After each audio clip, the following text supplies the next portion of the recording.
So there's a theme that's kind of woven through the readings that we have this morning. That first reading from Esther, where she is laying herself prostrate before the Lord, begging him for intercession and mercy, for him to hear her plea. And then, of course, the psalm we have in the, let me get it right. I don't want to misquote it. Lord, on the day I called for help, you answered me. Right? Psalm 138. On the day I called for help, you answered me. And, of course, the gospel we just heard where Jesus says, ask and seek and knock, and it will be given to you. All of those things. Those words, especially the gospel, ask, it will be given to you. Seek, and you will find. Knock, and the door will be opened. They're immensely comforting words. Just beautiful words. But here's where it becomes difficult. And this is where I was just sitting with the Lord and just being really honest and vulnerable with him in my heart about this. They're beautiful words until we try and put them into practice. I mean, how many of us have had the experience of coming to the Lord, begging him for something, asking him for something, and it doesn't happen? Lord, please don't let this person I love die, at least not yet. Lord, please don't let this happen to my son, my daughter, my grandchild. Lord, make this go away. Please, God, let this happen. Open this door for me, God. And it seems like either the answer from heaven is no, or it's just silence. Ask, seek, and knock. Jesus, are you a liar? Are you cruel? Do you not care? Obviously, the answer is no. The only way to make sense of ask, seek, and knock, the only way to make sense of that in relation to our lived experience of that is by looking deeper into what he says next. Because I think we, consciously or unconsciously, we carry in our hearts this image of God, sometimes, especially with this, as this genie vending machine God. You said to ask, and I ask, so you should give me what I want. Like I had this experience at the airport the other day. I don't know what was wrong with the vending machine, but I plugged in the thing. I wanted a bottle of water. That's all I wanted. And it kept giving me Mountain Dew. That's not what I wanted. D7. I asked for D7. And it gave me Mountain Dew. I'm like, I don't want this. The only way to make sense out of this is by looking at what Jesus says when he says that God is not a genie, he's a father. He's a father. And those of you who are fathers and grandfathers, your heart, and even mothers and grandmothers, your heart can enter into this. Because there are times, no doubt, when your kids asked you for something and it was in alignment with what was good for them, and you were delighted to give it to them. But I'm sure there were other times when they asked for things that were misaligned with what was good for them or the ultimate goal of where they were needing to be, and you said, because you loved them, no, or not yet, right?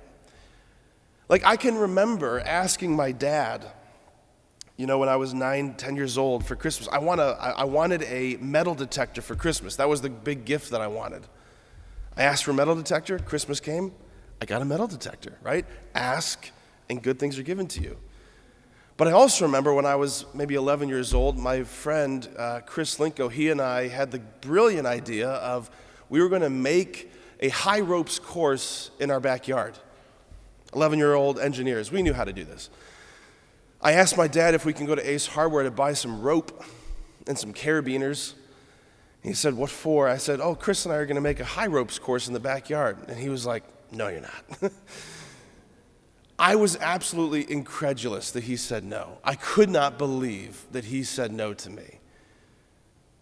I get why he said no now. We would have killed ourselves. God is like that. He's perfectly loving as a father. And some of the best answers to prayer that he can give us sometimes is no. Like when James and John come to Jesus and say to him, Lord, when you come into your glory, command that we sit at your right and at your left. And Jesus says to them, you don't know what you're asking.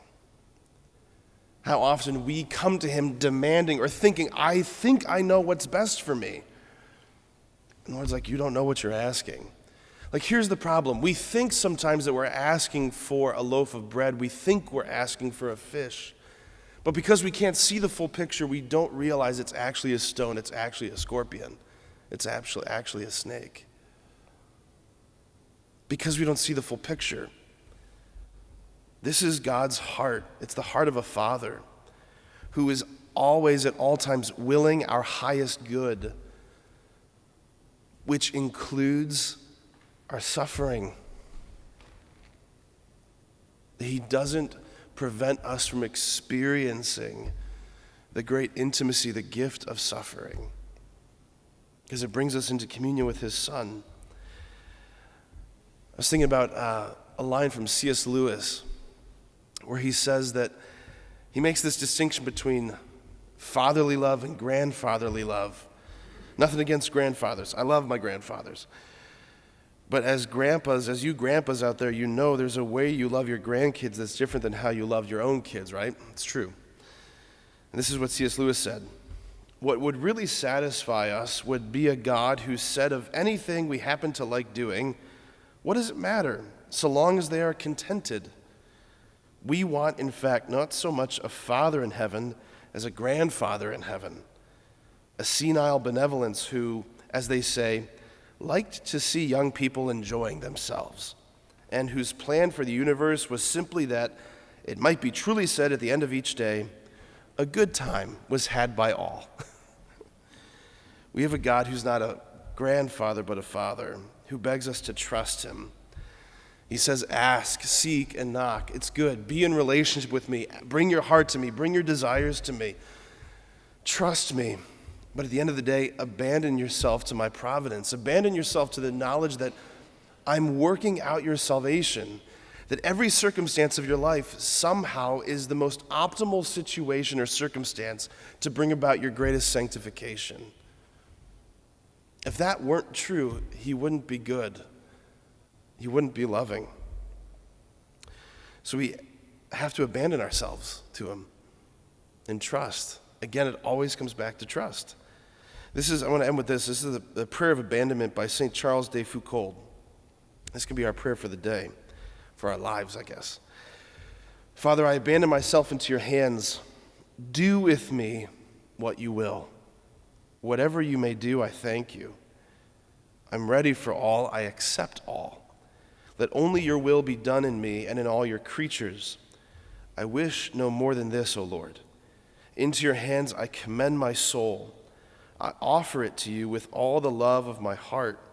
For I love you, Lord, and so need to give myself, to surrender myself into your hands without reserve and with boundless confidence.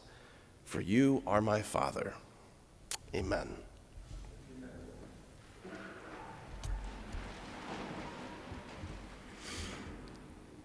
With confidence that the Father hears and answers our prayers,